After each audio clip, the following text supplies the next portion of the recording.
प्रश्न क्रमांक 7. टिंबटिंब ही सिम्युलेशन सॉफ्टवेअरची संशोधनातील भूमिका आहे. पर्याय दिलेले आहेत. प्राथमिक डेटा गोळा करणे, प्रयोगासाठी आभासी मॉडेल तयार करणे, सर्वेक्षणाचे आयोजन करणे आणि शोधनिबंध लिहिणे. आता सिम्युलेशन सॉफ्टवेअरची संशोधनातील भूमिका काय आहे हे आपल्याला माहीत असणं आवश्यक आहे.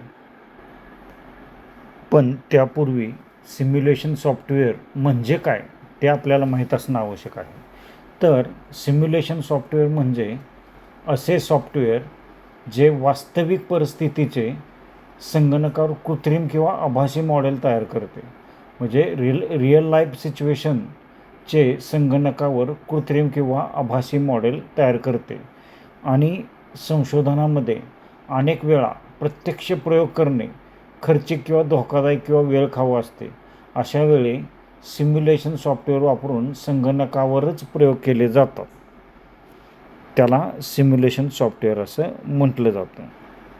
आता याचं उदाहरण जर पाहायचं म्हटलं तर हवामानाचा अंदाज बांधणे किंवा विमान प्रशिक्षण, त्यामध्ये फ्लाईट सिम्युलेटरचा वापर केलेला असतो. किंवा औद्योगिक उत्पादन प्रक्रिया, वैद्यकीय शिक्षण किंवा लोकसंख्या वाढीचा अभ्यास करणे. त्यामुळं प्रयोगासाठी आभासी मॉडेल तयार करणे हे याचं करेक्ट उत्तर आहे. Creating virtual model for experimentation. आता ए पर्याय इथं दिलेला आहे, प्राथमिक डेटा गोळा करणे. हा चुकीचा पर्याय आहे. कारण प्रायमरी डेटा गोळा करण्यासाठी मुलाखत, प्रश्नावली, निरीक्षण, सर्वेक्षण यांचा उपयोग होतो. सिम्युलेशन सॉफ्टवेअर हे चे मुख्य कार्य डेटा गोळा करणे हे नाही. त्यामुळं प्राथमिक डेटा गोळा करणे हे उत्तर चुकीचं आहे. सी पर्याय आहे, सर्वेक्षणाचे आयोजन करणे. आता सर्वे मॅनेजमेंटसाठी गुगल फॉर्म, सर्वे मंकी इत्यादी वापरले जातात. हे सिम्युलेशन सॉफ्टवेअर नाही. त्यामुळे सर्वेक्षणाचे आयोजन करणे हा पर्याय चुकीचा आहे. शोधनिबंध लिहिणे हा पण पर्याय चुकीचा आहे. कारण रिसर्च पेपर रायटिंगसाठी MS वर्ड, लॅटेक्स किंवा ग्रामरली यांचा उपयोग होतो. सिम्युलेशन सॉफ्टवेअर संशोधनाच्या लेखनासाठी वापरले जात नाही. कारण सिम्युलेशन म्हणजे काय तर प्रत्यक्ष प्रयोगाऐवजी संगणकावर प्रयोग करणे. त्यामुळं बी हा पर्याय या ठिकाणी बरोबर आहे. कारण प्रयोगासाठी आभासी मॉडेल तयार करणे म्हणजे सिम्युलेशन सॉफ्टवेअरचा उपयोग काय असतं तर व्हर्च्युअल मॉडेल तयार करणे, प्रयोगांचे परीक्षण करणे किंवा परिस्थितीचे अनुकरण सिम्युलेशन करणे. उदाहरणार्थ वाहतूक नियंत्रण प्रणालीचे संगणकीय मॉडेल तयार केले जाते. त्याला पण सिम्युलेशन सॉफ्टवेअर असे म्हटलं जातं. त्यामुळं प्रयोगासाठी आभासी मॉडेल तयार करणे हा पर्याय या ठिकाणी बरोबर आहे. या ठिकाणी सिम्युलेशन सॉफ्टवेअरची निर्मिती, त्याचा इतिहास आणि उदाहरणे याबद्दल आपण सविस्तर माहिती या ठिकाणी पाहूया. तर सिम्युलेशन सॉफ्टवेअर म्हणजे काय तर वास्तविक जगातील एखादी प्रक्रिया, प्रणाली किंवा यंत्रणा, उदाहरणार्थ विमानाचे उड्डाण, हवामान किंवा कारचा अपघात, संगणकावर हुबेहूब तयार करून तिचा अभ्यास करण्यासाठी वापरल्या जाणाऱ्या प्रणालीला सिम्युलेशन सॉफ्टवेअर असे म्हणतात. सिम्युलेशनची निर्मिती कशी व कोणी केली, इतिहास काय आहे तर सिम्युलेशनचा इतिहास हा संगणकाच्या विकासाशी जोडलेला आहे. याची निर्मिती टप्प्याटप्प्याने झालेली आहे. सुरुवात 1940चे दशक.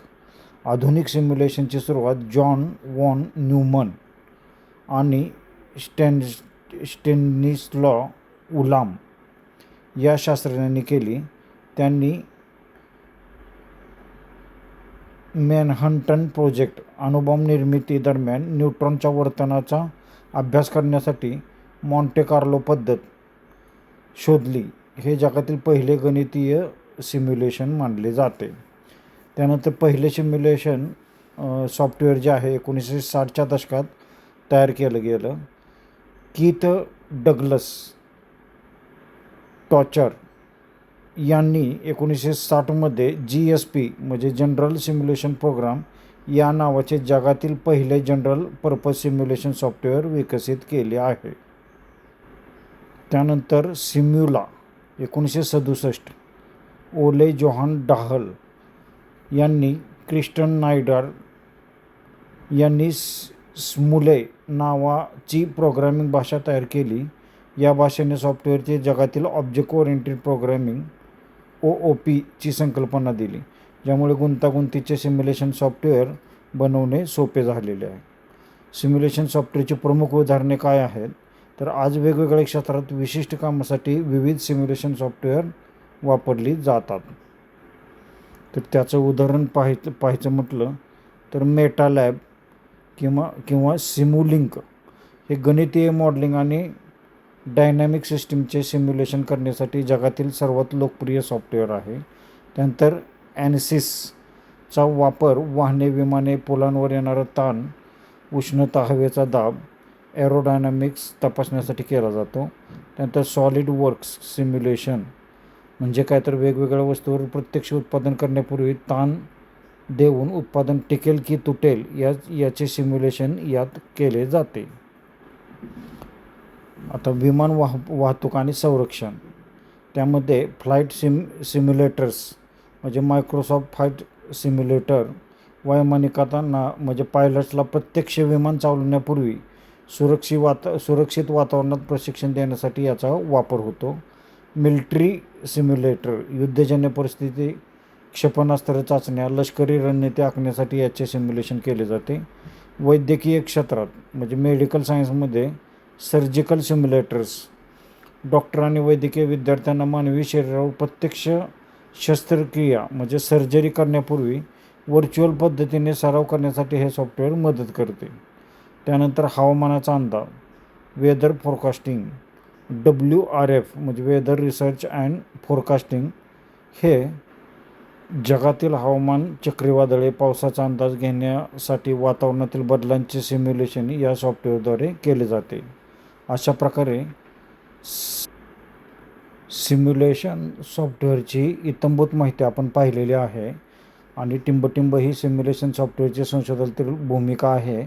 तर प्रयोगासाठी आभासी मॉडेल तयार करणे हे त्याचं करेक्ट उत्तर आहे.